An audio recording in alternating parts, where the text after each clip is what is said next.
Alright, so continuing on from what I was just talking about a moment ago in part 1, there's a lot more recoil in this game and the damage is a lot lower. So I was finding that with an assault rifle like the FAMAS, I was getting 3 or 4 hit markers at distance before I dropped the guy, which is a lot like COD 4 and even more so like Call of Duty 2. I couldn't help but think when I was playing this game that the way that the guns handled and the damage that they did played a lot like Call of Duty 2. So if you go back that far, if you guys played that game, then you'll know what I'm talking about.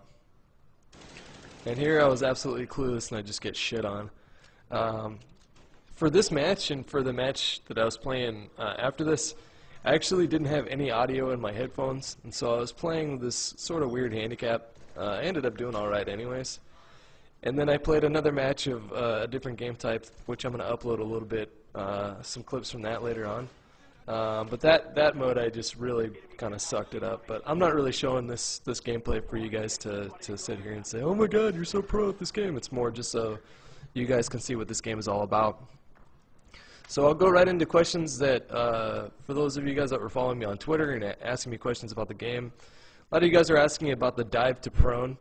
I don't even know if you see me do it once throughout this entire gameplay here, and that's because I didn't really find it to be that useful.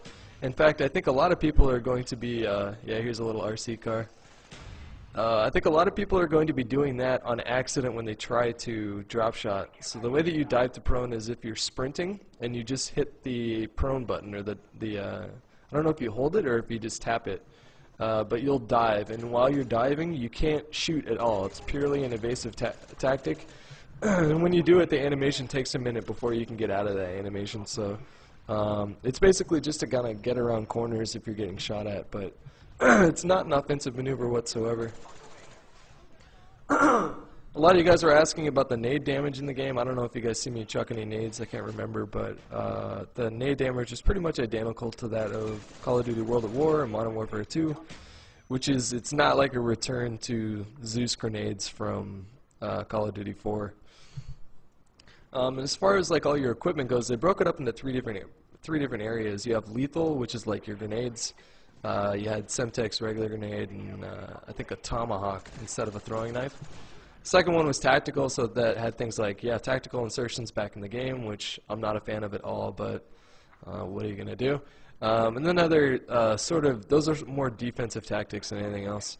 And then your third one was a piece of equipment, and that's the things like the mobile camera, motion sensors, radar jammers, things like that. This one's about to wrap up, so stay tuned for part 3.